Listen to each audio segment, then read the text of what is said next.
Okay, well, I asked my first investor and friend, what do people want to hear about today? So like, what do founders, investors care about today? And he said, talk about building a real company in the AI hype. So here's my take at this. I'm the founder of Begin. It's a personalization AI. I'm a third-time founder. I tend to always build infrastructure technology, which is stuff you use to build other products, like doctors on demand kind of products.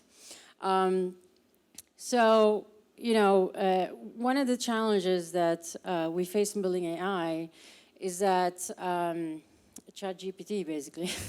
so, so before ChatGPT, it used to be different. So like I was an AI consultant for a few years, and I was working with enterprises, and they had real pains. Like they would have, they had a problem. They had there was a handful of enterprises that would have problem. They would have a team focused on that specific optimization, like electric vehicles, battery optimization, or ship deployment optimizations, or different stuff like security lanes, reduction at airports, this is kind of stuff. So we had a clear problem, clear solution.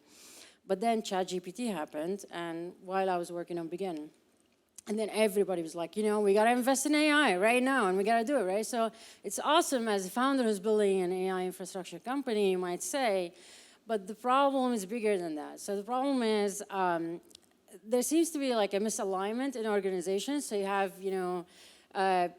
I talk to departments, they say, oh, we already have this. We already have personalization. We already have all that good stuff. I'm like, really, how?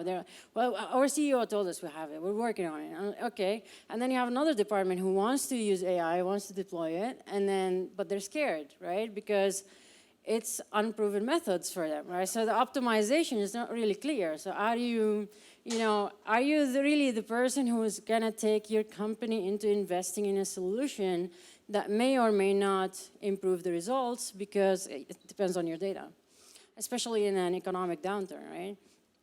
So then you have executives who throw a lot of money on AI, and they say like, go hire a bunch of machine learning engineers and data scientists, and and give them stuff to do, but like nobody has the stuff to do. So that's another problem, right?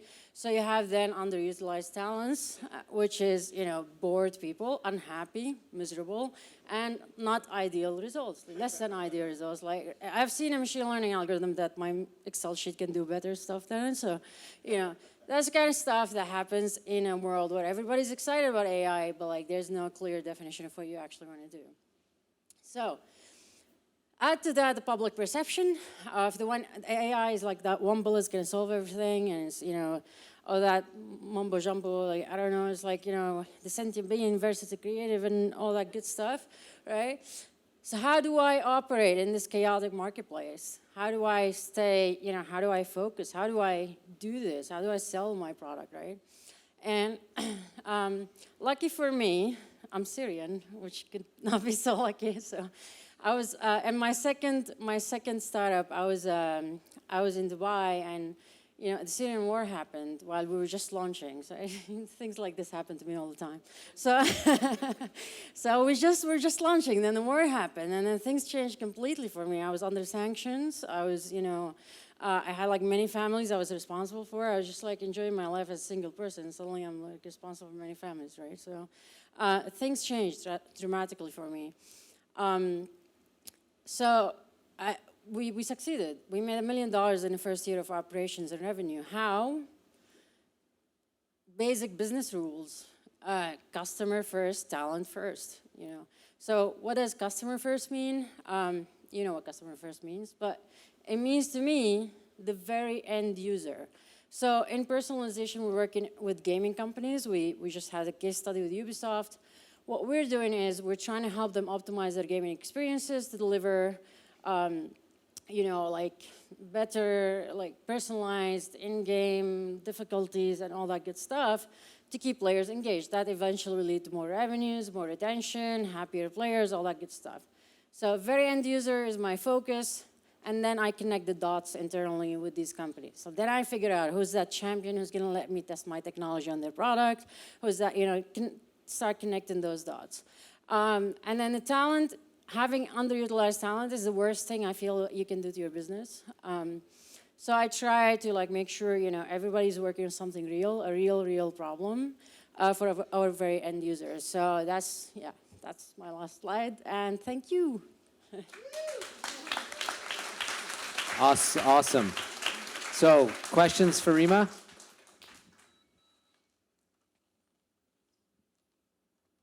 I'm coming. I was built for this. You're so fast. First off, I really loved your slideshow. It was very captivating. So I just wanted to ask, I remember a bit of a story. I remember at this one conference I was at once, there was this speech from this guy. He was talking about generative AI and AI in general, and he was talking about how AI and how companies are trying to get on the, you know, the uproar in AI. It's kind of like teenage sex. Everyone talks about it, but no one actually knows how to do it. So I wanted to ask you, in the field of generative AI right now, although everyone is kind of, a lot of people, a lot of developers are working on, you know, GPT products, which OpenAI can just completely abolish the next day via plugins, for example, which we just rolled out.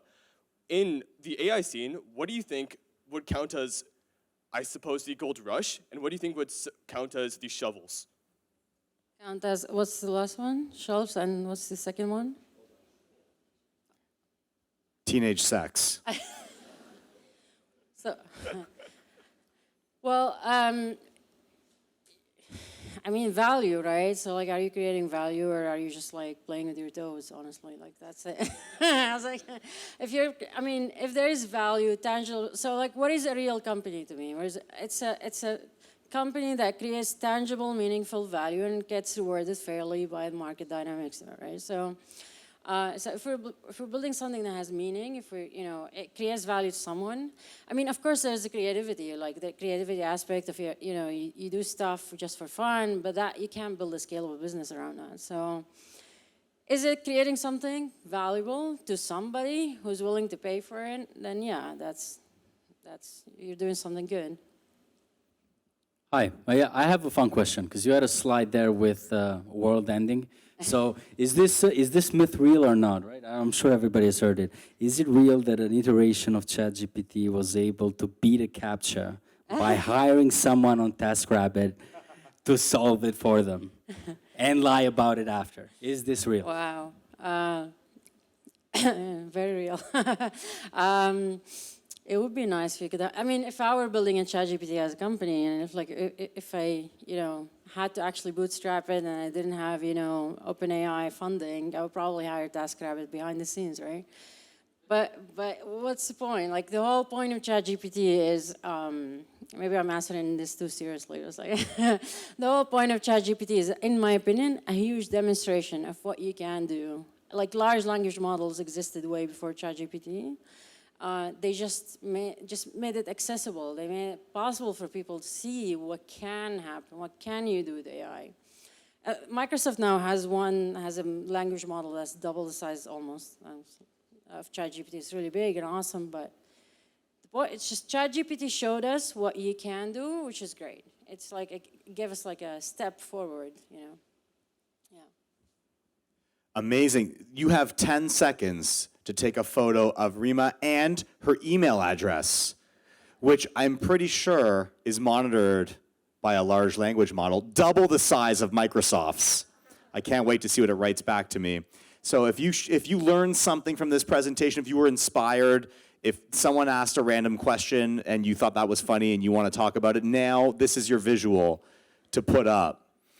3, 2, zoom in, 1. Thank you so much. A big round of applause for Rima.